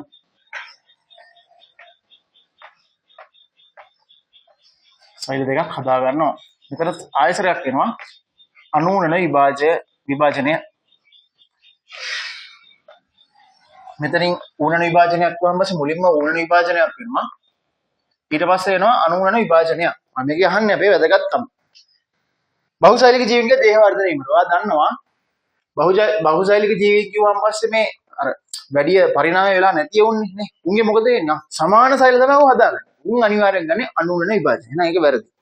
අලිංගික ප්‍රජනන ක්‍රමය. මම කියවා අලිංගික ප්‍රජනනය කියලා කියන්නේ අර මාතෘ පීතෘ දෙකේම සහභාගීත්වයෙන් තොරව තනියම වගේ වෙන්න පුළුවන් කියන්නේ. සිදු කරන ප්‍රජනන ක්‍රමයනේ. ඒක ඔයාට මම ජීවි අඛණ්ඩතාවය කියන පාඩමේදී කියලා දෙන්නම්. ඒකට එතනදී ඔය ක්‍රමයක් පාවිච්චි කරනවා. එයා පාවිච්චි කරන්නේ මොන සෛල විභාජන ක්‍රමයේද? අනුන විභාජන ක්‍රමය. මතක නැත්නම් දැන් මම කලින් ඔයාලට කියලා දුන්නා මේ පාඩමේ කොටස. එතනදී මම ඔයාලට කිව්වා. මරණ සෛල වලට නව සෛලයක් හැදීම. මම කියවන්නේ අත්‍ය තුවාලයක් ආශ්‍රයෙන් මම ඔයාලට පැහැදිලි කරේ. එහෙනම් ඒ මැරිච්ච සෛල වෙනුවට අලුත් සෛලයක් හැදෙන්න ඕනි. ඒ හැදෙන්න ඕනේ මොකක්ද? ඒහා සමාන සෛල තමයි හැදෙන්න ඕනේ. ඒකත් වැරදි. ඒකත් අනුන විභාජනය. ප්‍රභේදන හට ගැනීමෙන් පරිණාමය සිදු වෙනවා. මම කියවනේ ඌනන විභාජනයේදී ප්‍රධාන අදත්කම තමයි අලුත් ලක්ෂණ සහිත ජීවි ප්‍රභේද හට ගන්න එක. එහෙනම් ඔගේ උත්තරය ඇවිල්ලා 4. ජීවි සෛලය සම්බන්ධයෙන් සිසුන් කීප දෙනෙක් කළ ප්‍රකාශ කළ පහත කරුණු සලකන්න. ජීවි දේහයේ ව්‍යුමය හා ජීවි සෛලය සම්බන්ධව තමයි මේගොල්ලෝ කියලා දෙන්නේ. ජීවි දේහයේ ව්‍යුමය හා කෘත්‍යමය ඒකකය. හරියනේ. ක්‍රියා ගන්නේ. හැදිලා තියෙන විදිය ගත්තත් පොඩිම එක සෛලය. මිනිස්යාගේ හැදිලා තියෙන විදිය ගත්තොත් එහෙම ඒකෙත් ප්‍රධානම ව්‍යුහය සෛලය. කරන කාර්යයන් ගත්තාම පස්සේ ඒ වගේ කුඩාම ව්‍යුහය සෛලය. එහෙනම් ඒ හරි. සියලු ජීවීන් සෛල එකකින් හෝ කිහිපයකින් නිර්මාණය වී ඇත. ඔව් ඒක සෛලික ජීවීන් සහ බහුසෛලික ජීවීන්. අර මතකනේ ඒක සෛලික ජීවීන් මේ උතර බැක්ටීරියා නමන ඒක සෛලික ජීවීන් ගැන ලොකු අර ක්‍රමියෝනාස්ටිගේ අර මතක් කරගත්තේ. පළවෙනි පාඩමෙන් ඒ වගේ ඒක සෛලික ජීවීන් සහ බහුසෛලික ජීවීන්. එහෙනම් එක සෛලයකින් හරි සෛල කොටකින් හරි සියලුම ජීවීන් හැදිලා තියෙනවා. බීත් හරි. නව සෛල ඇතිවන්නේ කලින් පැවති සෛල වලින්ම. නැද්ද? බලන්න මේ විභාජනයක් මම ඔයාලට කතා කරලා විභාජන වර්ග දෙකක්. විභාජන වර්ග දෙකක්. මම කියවා සෛලයක් පොඩි කාලේ ඉඳන් ඒක වර්ධනය වෙනවා. වර්ධනය වුණාට පස්සේ උපරිම අවස්ථාවක් වඩපත් වෙනවා. ඒ උපරිම අවස්ථාවේදී එයාගේ ඊළඟට කරන්න තියෙන කෘත්‍යය මොකද්ද? අලුතෙන් සෛල හදන එක. මම කියවා මේ තියෙන සෛලයක් නේ. මේ සෛලය ඇතුලේ මුලින්ම මොකද වෙන්නේ? නෂ්ටිය මොකද? නෂ්ටිය කොටස්. මේ නෂ්ටිය ඇතුලේ තියෙන සිදුවීම් හින්දා නිකන් නෂ්ටියව නිකන් ආයි විභජනය කර ගන්නවා වගේ වෙනවා. එහෙනම් මේ නෂ්ටිය අරගෙන මෙතන එක සෛලයක් හැදෙනවා. මේ නෂ්ටිය අරගෙන මෙතන එක සෛලයක් හැදෙනවා. අර එහෙනම් මෙතනින් සෛල දෙකක් හැදෙනවා. එහෙනම් ඌරණ විභාජනයේත් එන්නේ ඕක අනුන විභාජනයේත් එන්නේ ඕක. එකම වෙනස ඌරණයේදී මාතෘ සෛලයට වඩා දොහිතෘ සෛලින්ගේ මොකද්ද? වර්ණ දෙහ ප්‍රමාණය අඩුයි. හරිද? එහෙනම් ඔයාලට තේරෙන්න ඕනි කලින් තිබ්බ සෛලයෙන්ම තමයි අලුත් සෛල හැදෙන්නේ. එහෙනම් C ප්‍රකාශයත් හරි. එහෙනම් උත්තරය ඇවිල්ලා 4. සහවද්ද ප්‍රකාශය තෝරන්න. පරිදි ප්‍රකාශය තෝරන්න. සෛල තුල අඩංගු විවිධ කෘත්‍ය ඉටු කරන කුඩා ව්‍යුහ ඉන්ද්‍රියකාලය සම්බන්ධයි. ඕනේ. සෛලය ඇතුළේ තියෙන චෝටි කොටස්. ඔය අපි කතා කරේ රයිබෝසෝම, ගොල්ගි සංකීර්ණ, මයිටොකොන්ඩ්‍රියම එක කතා කරන්නේ ඔක්කොම ඇවිල්ලා ඉන්ද්‍රියකාලය හඳුන්වනවලු. එතකොට ඒක හරි. සත්ව සෛල තුල සෛල මැදයේ ඊට විශාල රික්තක දැකිය හැකි අතර ශාක සෛල තුල රික්තක වඩා නොවේ. වැරදිනේ නේ. ඔයාලට මතකයි ශාක ශෛලය තමයි. ශාක ශෛලය තමයි මැදින් ලොකු රික්තකයක් තිබ්බේ. සත්ව සෛලයේ තියෙන පොඩි පොඩි රික්තක. එහෙනම් ඔකට උත්තරය ඇවිල්ලා 2 බලමු විතර ඒවා. සෛල ප්ලාස්ම පටලයේ සැදී ඇත්තේ ප්‍රධාන වශයෙන් පොස්පොලිපිඩ හා ප්‍රෝටීන වලින්. මම ඔයාලට කිව්වා ශාක ශෛලය ගත්තාන් පස්සේ පිටතින්ම තියෙන්නේ මොකද්ද? පිටතින්ම තියෙන්නේ මොකද්ද? සෛල පටලය. හරිද? සෛල පටලය. ඕක හැදලා තියෙන්නේ මොනවායින්ද? සෙලියුලෝස් වලින්. සෛල බිත්තිය. සෛල බිත්තිය වල පිටතින්ම හැදලා තියෙනවා. ඕක හැදලා තියෙන්නේ මොනවායින්ද? සෙලියුලෝස් වලින්. ඊට පස්සේ ඇතුලෙන් තියෙනවා මොනවද? සෛල පටලය, සෛල පටලය, සෛල ප්ලාස්ම පටලය, ප්ලාස්ම පටලය කියලා හඳුන්වන්නේ ඔය ඇතුලේ තියෙන පටලයට. ඕක හැදලා තියෙන්නේ ලිපිඩ හා ෆොස්ෆොලිපිඩ වලින්. පාඩම මතක නම් ඕක තමයි උත්තරේ. හරිද? ඕක අපි තව දෙයක් කියමු. මොකද ඕක ඇවිල්ලා අර්ධ පාරගම්ම පටලයක්. ඔය එළියෙන් එන වතුර නම්මනම් ඒ ඔක්කොම එනවනම් අර ඩෙන්ටිටි කාඩ් එක දුන්නොත් ඇතුළට එන්න පුළුවන් වගේ දෙයක් තමයි. එයා තමයි ඕක පාලනය කරන්නේ. ඇතුළට එනීමසලා එළියට යන්නේවා. හරිද? එහෙනම් 3 හරි. වර්ණ දේහ මගින් ප්‍රවේණික ද්‍රව්‍ය ගබඩා කිරීමත් පරම්පරාවෙන් පරම්පරාවට ආයනීය ලක්ෂණ ලෝක ප්‍රතිමත් සිදුවේ. හරිද? වර්ණ දේහ කියන්නේ කොහොමද ඒකටම තමයි. හරිද? උත්තරය ඇවිල්ලා 2. පහත ඉන්ද්‍රියක අතරින් බලන්න 6 වෙනි ප්‍රශ්නේ. දැන් මම කතා කරන්නේ දැන් මේ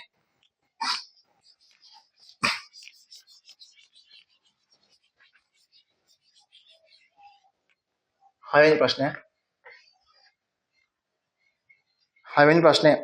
පහත ඉන්ද්‍රියක අතරින් නිවැරදිව එහි කෘත්‍ය ගලපා ඇති වර්ණය තෝරන්න. ඉන්ද්‍රියකා වලින් නිවැරදිව ඒකේ කෘත්‍ය දක්වලා තියෙන උත්තරය තෝරන්නලු. මුලින්ම තියෙනවා ඒ වල සෛලයට අවශ්‍ය ප්‍රෝටීන සංශ්ලේෂණ සඳහා ස්ථාන සැපීම.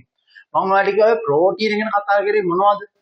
අන්තප්ලාස්මික ජාලිකා නේද? රළු ප්‍රෝටීන් රළු අන්තප්ලාස්මික ජාලිකා තමයි ප්‍රෝටීන ටික පරිවහනය කරේ. එහෙනම් පරිවහනය කරද්දී රළු කියන එක ආවේ අයියේ අන්තප්ලාස්මික ජාලිකාවට. රයිබෝසෝම කියන ඩයල් හැමතැනම එයත් එක්ක සම්බන්ධ වෙලා ඉඳන්නේ. එහෙනම් එයා ප්‍රෝටීන් සංශ්ලේෂණය කරද්දී తాවකාලිකව ගබඩා කරේ කොහෙද? රයිබෝසෝමගේ අග ඇතුලේ තමයි. ඒ රයිබෝසෝම ඇතුලේ තමයි ප්‍රෝටීන් ටික తాවකාලිකව තියන් හිටියේ. එහෙනම් මේක කියන්නේ මොකද්ද? සෛල වලට අවශ්‍ය ප්‍රෝටීන් සංශ්ලේෂණය කිරීම සඳහා ස්ථාන සැපීම. කොහෙද? රයිබෝසෝම. එහෙනම් මේකට එන්න ඕනි Aට එන්න ඕනි 4. Aට 4 ආපු උත්තර Aට එන්න ඕනි 1.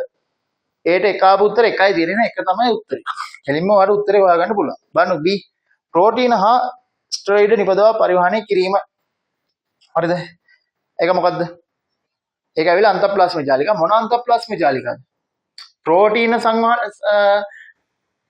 ප්‍රෝටීන පරිවහනය කරන්නේ රළු අන්තප්ලාස්මික ජාලිකා. මොකද රයිබෝසෝම ඉන්නවනේ.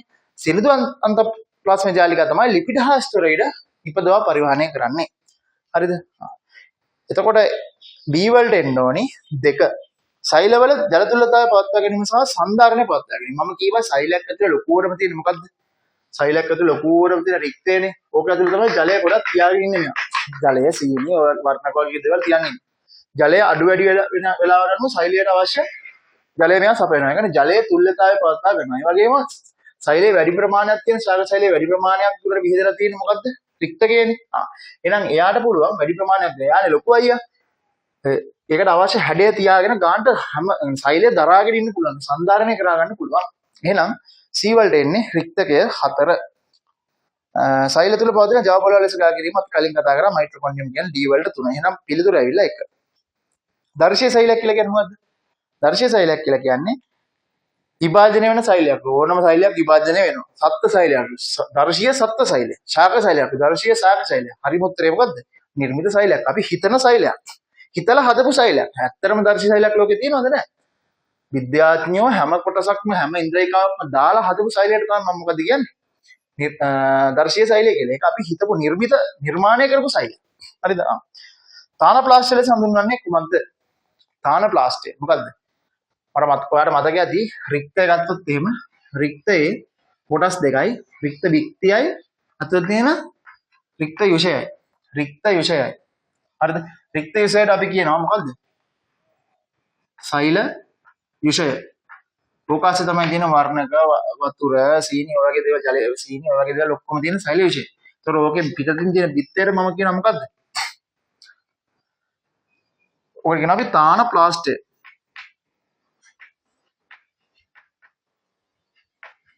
තානප්ලාස්ට්. එහෙනම් ඒකට උත්තරය මොකද්ද?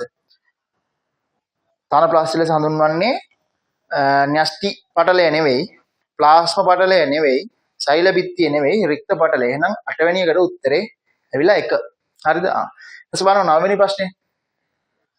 බලන්න 9 වෙනි ප්‍රශ්නේ. මේක ඉතින් ගොඩක් බෝඩ් එකේ ලියන්න නෑ. ඔත් එක කතා කරන්න ඩිස්කෂන් එකක් තමයි මට කරන්න තියෙන්නේ මේකෙදි. මොකද ගොඩක් තියෙන්නේ ඔළුවෙන් මතක තියාගෙන ලියන්න තියෙන කොටසක්.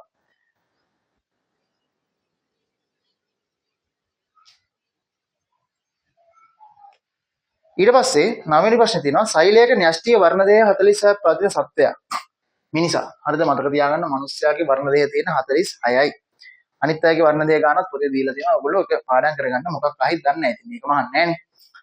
මේ අතරින් අනුනන විභාජනයේ ලක්ෂණයක් නොවන්නේ කුමක්ද? මොකද්ද දැන් අනුනන විභාජනය කියලා කියන්නේ? අනුනන විභාජනය කියලා කියන්නේ අනු මුලින්ම තිබ්බා වර්ණ දේහ දෙකක් තියෙන දෙකක්ම තියෙන වර්ණ දේහ පොඩි සෛලයක්. ඕක අපි වර්ධනය වෙලා හරියට වර්ණ දේහ ටික හදාගත්ත සෛලයක් බවට පත් වෙනවා. ඊට පස්සේ යා මොකද කරන්නේ? යා සර්ව සම දෙන්නෙක් හදා ගන්නවා. ඒකත් වර්ණ දේහ ගන්න මාතෘ ගානට වෙන. මාතෘ වර්ණ දේහ ගන්නම සමාන වර්ණ දේහ ගන්නක් තියෙන දුහිතෘ සෛල මාතෘ සෛලයේ වර්ණ දේහ වලට සමාන ප්‍රමාණයක් තියෙන දුහිතෘ සෛල හදා ගන්නවා. ද්විගුණ සෛල වල පමණක් සිදුවේ. දුහිතෘ සෛල දෙකක් සෑදී හරිනේ. දුහිතෘ සෛල දෙකක් හැදෙනවා. අතනෙන් දුහිතෘ සෛල කීයක් හැදුනද? 4ක් හැදුනා. පුනන විභාජනයේදී දුහිතෘ සෛල දෙකක් හැදුනා. දුහිතෘ සෛල මාතෘ සෛලයට සෑමාතින්න සමාන වෙනවලු. එහෙනම් දෙකක් හරි මේකක් හරි නෙමෙයි. හැම පැත්තෙම මේකට සමානයි. එහෙනම් තුන්වෙනි උත්තරෙත් හරි. ප්‍රභේදන හට නොගනි වර්ණ දේහ වල වෙනස්කම් මිතා විරලය. ඔව්නේ. ප්‍රභේදන හට ගන්න නැහැ. මොකද මෙයා වගේමයි මෙයා.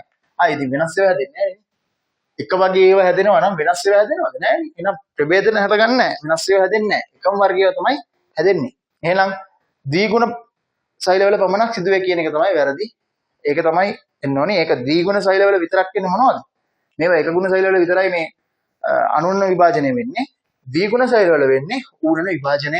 එහෙනම් ද්විගුණ සෛල තමයි ලස්සනට ප්‍රභේදන හට ගැනීමෙන් දුහිතෘ සෛල 4ක් හදාගෙන ඉස්සරහට යන්නේ. හරියටම වර්ණ දේහ වලින් භාගයක්, මාතෘ වර්ණ දේහ වලින් භාගයක් දුහිතෘ වර්ණ දේහ වල වෙන විදියට විභාජනය වෙන්නේ ද්විගුණ සෛල. එහෙනම් ඔකේ 10 වෙනි ප්‍රශ්න උත්තරේ ඇවිල්ලා 1. හරි. අපි බලමු මේකේ රචනා ප්‍රශ්න කොහොමද තියෙන්නේ කියලා.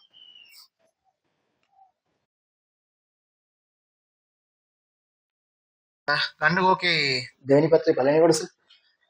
සෛලයකට වර්ධනය වීම මෙන්ම ගුණනය වීමට හැකියාවක් ඇත. ගුණනය වීමෙන් නව සෛල ඇති වේ. ඒක දන්නවනේ අපි. අපි ඔය කරනවා විභාජනය. හරිද? වර්ධනයට කියන සෛල වර්ධනය කියලා, ගුණනය වීමට කියන සෛල විභාජනය කියලා. සෛල විභාජනය වීම යන්න හඳුන්වන්න. සෛල විභාජනය කියලා කියන්නේ මොකද්ද? නව සෛල සෑදෙන පරිදි සෛල තුළ ඇති සෛලීය ද්‍රව්‍ය ගුණනය වීමේ ක්‍රියාවලිය. හරිද? එහෙම නැත්නම් බෙදීමේ ක්‍රියාවලිය. අපි කියනවා සෛල විභේදනය කියලා. මානව යුක්තාණුවක් සෑදීමේදී මාගෙන් හා පියාගෙන් ලැබෙන වර්ණ දේහ ගන්න වෙනම ලියා දක්වන්න. අපේ මිනිසාගේ වර්ණ දේහ තියෙන්නේ 46යි. ඔයා දන්නවා වර්ණ දේහ තියෙන යුගල් වශයෙන් මාතෘ වර්ණ දේහ 23යි, පීතෘ වර්ණ දේහ 23යි. ඒ කියන්නේ හරියටම බැලුවොත් එහෙම යුගල් 23යි. හරිද? ඒ කියන්නේ අම්මගේ තාත්තගේ මේ විදිහට යුගල් 23ක් තියෙනවා. හරිද? ඊට පස්සේ සමාන ප්‍රවේණික තොරතුරු ගන්න වර්ණ දේහ යුගලය හඳුන්වන නම කුමක්ද? මොකක්ද ඒකේ තේරුම? සමාන වර්ණ දේහ යුගල්. එහෙමත් තියෙනවා. සමජාතීය වර්ණ දේහ යුගල්. සමජාතීය වර්ණ දේහ යුගල් කියලා කියන්නේ ඔය සමාන. කියන්නේ එක සමාන. දැන් මේ වගේ මේ යුගල් තියෙනවනේ මේ. ඒ වගේ එක සමාන. ඒ කියන්නේ අම්මට අදාළ අම්මගේ මේකට සමාන වෙන වර්ණ දේහ, තාත්තගෙන් මේකට සමාන වෙන වර්ණ දේහ. මේ අදාළ මොකක් හරි ලක්ෂණයකට සමාන වෙන වර්ණ දේහ යුගල. ඔකට කියන අපි සමජාතීය වර්ණ දේහ යුගල් කියලා. හරිද? ඊට පස්සේ අපිට දීලා තියෙනවා එක්තරා සෛලයක් විභාජනීමේ අවස්ථාවක් දක්වන දල රූපස ගණන් 5 දැක්කේලු. මොන සෛල විභාජනයක් ගැන දල රූපස ගණන් දීලා තියෙනවා. දැන් මේක ඔයාලට මම බහුවර්ණයකට කතා කරා. මොකද්ද මේ වෙලා තියෙන්නේ? එකයි n තිබ්බ සෛලයක් වර්ධනය වෙලා හරිද? ඒකෙන් මොකක්ද හදලා දෙන්නේ? ඒකෙන් හදලා තියෙනවා හරියටම වර්ණ දේහ ප්‍රමාණය අඩක් වෙච්ච සෛල දෙකක්. හරිද? ඒක ආපහු ඒ ප්‍රමාණෙම තියෙන සෛල දෙකකට පරිවර්තනය වෙලා තියෙනවා. එහෙනම් ඔයාලට තේරෙනවා මේ තියෙන සෛල වර්ධනය, මේ තියෙන සෛල විභාජනය මේ තියෙන සෛල විභාජනය. නමුත් මේ ටිකේ බලන්න. මේ ටිකේ තියෙන මොකද්ද මේ? දුහිතෘ සෛල මාතෘ සෛල වලට වඩා මොකද්ද? වර්ණ දෙහ ප්‍රමාණය අඩයි. එහෙනම් මේක ඇවිල්ලා ඌනන විභාජනය. මේ කොටස මොකද්ද? අනූනන විභාජනය. බලන්න මේ n අනූනන විභාජනය. සම්පූර්ණ විභාජන ක්‍රමය ගත්තොත් ඒක ඌනන විභාජනයට අදාළ දෙයක්. හේතු විභාජන ක්‍රමය කොහොමද? ඌනන විභාජනය. හේතු විභාජන ක්‍රමය මගින් මිනිස් දෙහ හේතු විභාජන ක්‍රමය මිනිස් දෙහක සිදුවෙන ස්ථානයන් දක්වන්න. කොහෙද? ඔය දරුපත් සිදු වෙද්දී ලිංගික ප්‍රජනන يعني ඔය අලිංගික ප්‍රජනන නෙවෙයි ලිංගික ප්‍රජනන අවස්ථාවේදී ඔය දරුපත් සිදු වෙන අවස්ථාවේදී ඔයාලට තේරෙනවනේ අම්මගෙනුයි තාත්තගෙනුයි වර්ණ දෙහි විකල්පකින් ගිහිල්ලා ඔක දෙකට බෙදලා තමයි ওই විදිහට සෛල විභාජනයක් සිදු වෙන්නේ. හරිද? ඒක එක උදාහරණයක්. ඊට විභාජන ක්‍රමයේ හරන විට ඇති අනෙක් විභාජන ක්‍රමය මොකක්ද? දැන් මේක ඌනන විභාජනය නම් හරිද? අනෙක් විභාජන ක්‍රමය මොකක්ද? මේක සම්පූර්ණයෙන්ම මේ ඌනන විභාජනය ඌනන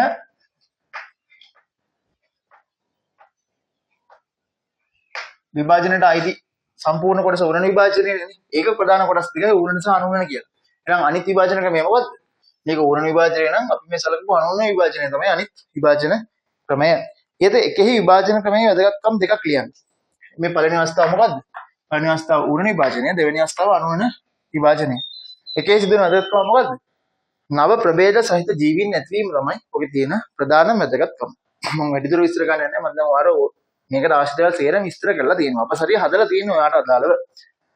ඉහත සරහනේ දක්වා ඇති පළවෙනි අවස්ථාවේ හා දෙවෙනි අවස්ථාවේ වෙන පළවෙනි අවස්ථාවේදී හා දෙවන අවස්ථාවේදී සිදුවන විභාජන ක්‍රම වෙනම ලියන්න. ඌනන සහ අනූනන. හරිද? ඊට පස්සේ බලන්න දෙවෙනි ප්‍රශ්නේ. දෙවෙනි ප්‍රශ්නේ බලන්න. ඒකේ මොකක්ද තියෙන්නේ? මේ පාඩම පට්ටම ලේසි ගියා. ඔයා ඔළුවට දාගන්න එන්න ලේසි. පාඩම අතරින්න එපා. ජීවයේ ව්‍යුහමය හා කෘත්‍යමය ඒකකයේ සෛලයයි. සත්ත්ව සෛල ආලෝක අන්වීක්ෂයෙන් පෙනෙන ආකාරය පහත රූප සටහනේ දැක්කේ. ඔන්න සත්ත්ව සෛලයක් ආලෝක අන්වීක්ෂයෙන් බලපාම ওই විදිහට පේන්නේ. මෙම රූප සටහනේ නිරීක්ෂණය කළ හැකි ඉන්ද්‍රියක දෙකක් සඳහන් කරන්න. බැලූ බැලමට පේන්නේ මොකද්ද? න්‍යෂ්ටියයි සෛල ප්ලාස්මයයි. න්‍යෂ්ටිය පේනවානේ පොඩියට මේ. පොඩියට න්‍යෂ්ටිය පේනවා. ඊටර ඒවා අපිට පැහැදිලි නෑනේ.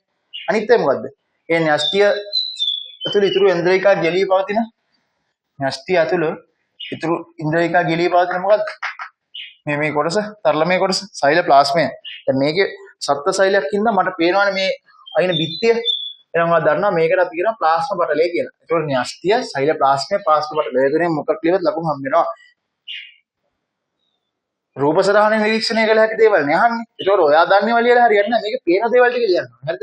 මතු පිට බැලුවෙන් පේන්නේ අපිට ඇතුළේ තියෙන සෛල ප්ලාස්මය පේනවා. ප්ලාස්ම පටලය මට හොයාගන්න පුළුවන්. සහ න්‍යෂ්ටිය. ඔය තුනෙන් දෙකක් ලියුවොත් ඉතරට ලකුණු හම්බෙන්නේ. ත්‍රිවර ලකුණු හම්බෙන්නේ නැහැ. සත්ත්ව සෛලය හා සාග සෛලය අතර ඇති ප්‍රධාන වෙනස්කම් දෙකක් දක්වන්න. ප්‍රධාන වෙනස්කමක් දක්වන්න. මට මෙහෙම කියන්න පුළුවන්. තියෙන දේ සහ නැති දේ අනුව කියන්න පුළුවන්. සත්ත්ව සෛලයට සාග සෛලයට සෛල බිත්තියක් සහ හරිත ලව ඇත. සත්ත්ව සෛලයට සාග බිත්තියක් සහ හරිත ලව නැත. ඔය වගේ එකක් අපිට ලියන්න පුළුවන්. හරිද? ඊට පස්සේ පහත වගුවේ A හා B ස්ථාන සඳහා ගැලපෙන පිළිතුරු සඳහන් කරන්න. ඉන්ද්‍රියකාව සහ කෘත්‍ය. හරිද? දැන් මේක හැමතැනම වල දැන් හම්බෙච්ච කෙනාට දැන් කටපාඩම් වෙලා තියෙන්න ඕනේ. ඔයා දන්නවා අපි ශාක සෛලයක් ගත්තොත් එහෙම ශාක සෛලයේ වැඩිම කොටසක තියෙන්නේ මොකද්ද? රික්තයනේ. ඒ රික්තයේ තමයි තියෙන්නේ මොනවද ඇතුලේ? ජලය, සීනි වගේ දේවල් එයා තැම්පත් කරන් ඉන්නේ. මේ න්‍යෂ්ටියේ මේ සෛලයේ ඉතුරු දේවල් වලට ජලය අඩු වුණොත් මෙයා ජලය සපයනවා. නැත්නම් අතිරික්ත ජලය ටික මෙයා තියාගෙන ඉන්නවා. එහෙනම් ඇතුලේ සෛලය ඇතුලේ තියෙන ජලය තුල්්‍යතාවය සමනය කරන්න පාවිච්චි වෙන්නේ මොකද්ද? රික්තය නෙමෙයි රික්තකය. රික්තයනේ රික් හරියට වචනේ පාවිච්චි කරන්න රික්තකය. හරිද? රික්තය නෙමෙයි රික්තකය. හරිද?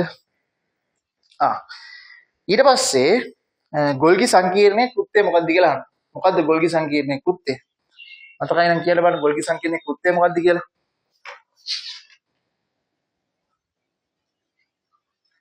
මොකද ගොල්ගි සංකීර්ණ කියන්නේ මොකක්ද ඉස්සෙල්ලා කියන්නේ මට? ඔන්න ඔය වගේ තියෙන ඔන්න ඔහම එක. අර මුලින්ම පළවෙනි MCQ එක තිබ්බේ. ඔගේ කෘත්‍ය තමයි ශ්‍රාවීය ද්‍රව්‍ය පරිවහනය. මතක තියාගන්න ඕක. අර ඔය වගේ තැන් වලින්දී ප්‍රශ්නයක් අහන්න පුළුවන්. ඒක ඔකමයි කියලා කියන්න බෑ. නමුත් ඉතින් ඔය පාඩම් දෙන්න බෑ නේද? ශ්‍රාවීය ද්‍රව්‍ය නිපදීම සහ පරිවහනය. හරිද? ඊට පස්සේ දීලා තියෙනවා ශාඛා සත්ත්ව සෛල දෙවර්ගයේ ඇති ඉන්ද්‍රිකා කීපයක් පහත රූපේ දැක්කේ. මේවා දෙකේම තියෙනවලු. හරිනේ මම ඔයාලට අර දෙකේම තියෙනවා සෙට් එකක් කියලා දුන්නේ. x y z කියලා තියෙනවලු. අපි දැන් මේ අඳුරගමු.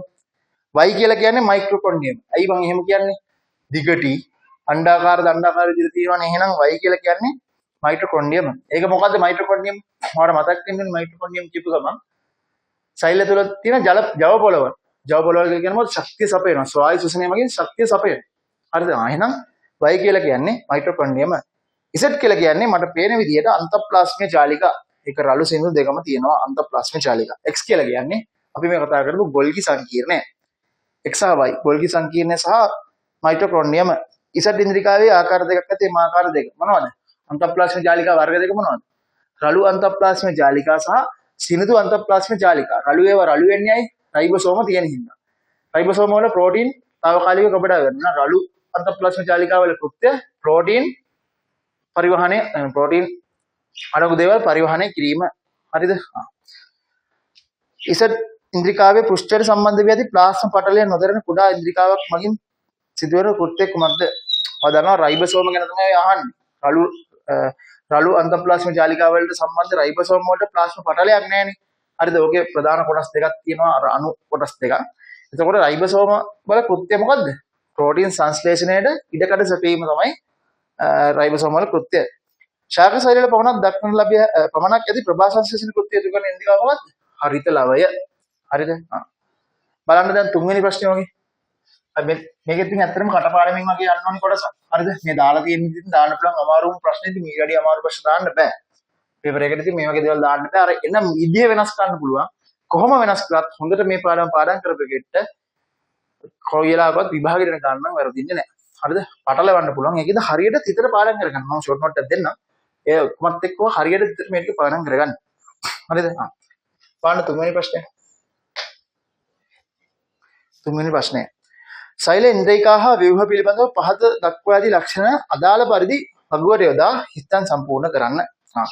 මේක දීලා තියෙනවා මොකද්ද?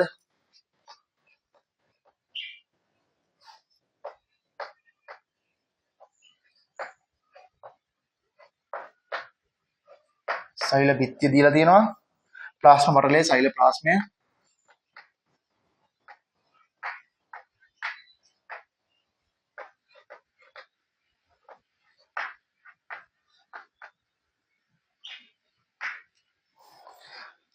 න්‍යෂ්ටිය මයිටොකොන්ඩ්‍රියම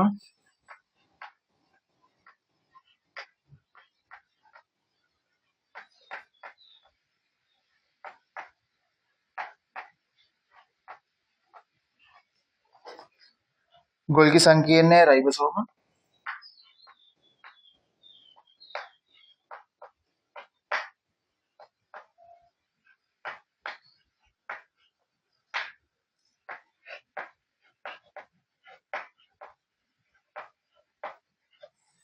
රයිබෝසෝම අන්තප්ලාස්මික ජාලිකා සහ රික්තය.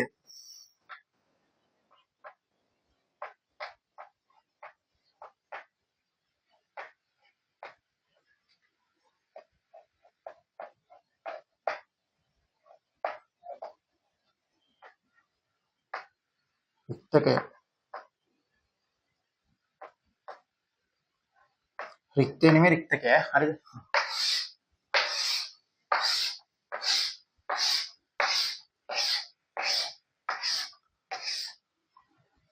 හරිද? බලන්නකො.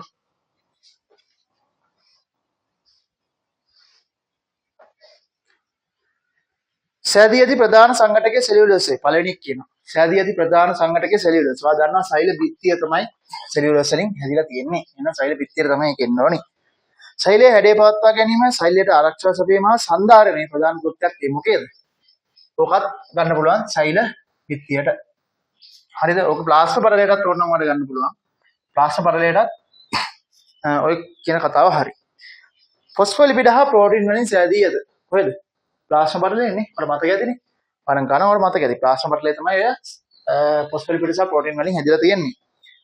සෛල ආවරණයක් ලෙස ක්‍රියා කිරීම සහ ජලය අයන හා සමහර අණු වලට සෛල තුළට අර මං කිය දොරටු පාලක ඉදිරිය ඉන්නවා කියලා. ඇතුළට එන අයත් චෙක් කරලා ගන්නේ. එළියට එන අයත් චෙක් කරලා යවන්නේ. මොකද්ද? ඒක අර්ධ පාරගමක පටලයක් ඉදිරිය තියෙන මොකද්ද? සෛල ප්ලාස්මය. හරිද? සෛල තුල අඩංගු ජල්ලිමය තරල කොටස මොනවද? ඒත් සෛලෝප්ලාස්මයම තමයි. සොරියා මෙතන ප්ලාස්ම පටලය තමයි අර ඇතුල් වෙන දේවල් ඔක්කොම චෙක් කරලා ඉවරලා එවන්නේ අර අර්ධපාරගම පටලයක් විදිහට ක්‍රියා කරන්නේ ප්ලාස්ම පටලය. සෛලෝප්ලාස්මය තමයි ඇතුළේ තියෙන ජල්ලිමය කොටස. ජෙලිමය කොටස අර හැම ඉන්ද්‍රියකාවක් මෙයාගෙන ගිලිලා තියෙන්නේ. එහෙනම් ඒක එන්නේ සෛලෝප්ලාස්මය කොටසට. සෛලයේ පවතින ප්‍රධාන ඉන්ද්‍රියකාවේ එක ඇවිල්ලා න්‍යෂ්ටිය. පිළිවෙලම දීලා තියෙනවානේ න්‍යෂ්ටිය. හරිද? සෛලයේ ජීව ක්‍රියා පාලනය කිරීම ප්‍රධාන කෘත්‍ය වේති. ඒකත් න්‍යෂ්ටියම තමයි ඇති. එයා තමයි ඒකේ ඉන්න මොළය. එයා තමයි ජීව ක්‍රියා පාලනය කරන එක්කෙනා. හරිද? අණ්ඩාකාර හෝ දණ්ඩාකාර හැඩති එකදී මයිටොකොන්ඩ්‍රියම්. ඔයා දන්නවා මේකේ තියෙන ජව පොළවල් කියලා හඳුන්වනවා. එයා ස්වායු ශ්වසනය මගින් ශක්තිය නිපදවල සෛලයට අවශ්‍ය ශක්තිය ලබා දෙනවා. ජව පොළවල් ලෙස හඳුන්වන්නේ තියෙන්නේ මයිටොකොන්ඩ්‍රියම තමයි. පිළිවෙලටම දීලා තියෙනවා. ශ්‍රාව්‍ය ද්‍රව නිපදවීම සහ අසුරා දැවීම ඇවිල්ලා ගොල්ගි සංකීර්ණයට අයත් කෘත්‍යයක්. ප්‍රෝටීන් සංශ්ලේෂණය කිරීම සඳහා ස්ථාන සැපයීම. රයිබෝසෝම නෙමෙයි මං කියේ රළු අන්තප්ලාස්ම ජාලිකාවල ඉඳගෙන එයාගේ ප්‍රෝටීන් සපයන එයා රළු අන්තප්ලාස්ම ජාලිකා කරන ප්‍රෝටීන් පරිවහනයනේ. එයා පරිවහනය කරන ප්‍රෝටීන් తాවකාලිකව තියාගන්නවා රයිබෝසෝම කියන එක කියනවා. එහෙනම් ඒ කියන්නේ රයිබෝසෝම කොටසට පැතලි හෝ නලාකාර හෝ මඩි වලින් යුක්ත අන්තර්පටල පද්ධතියකි. හරිද? මොකද්ද? ඒක එන්නේ අන්තප්ලාස්ම ජාලිකාවලටම තමයි. අන්තප්ලාස්ම ජාලිකා ප්‍රෝටීන් සහ ස්ටෙරොයිඩ් ලිපිඩ නිපදවා පරිවහන කරන ලබයි. මොනවද? අන්තප්ලාස්ම ජාලිකා. ප්‍රෝටීන් සංශ්ලේෂණය කරන්නේ රළු අන්තප්ලාස්ම ජාලිකා වලින්.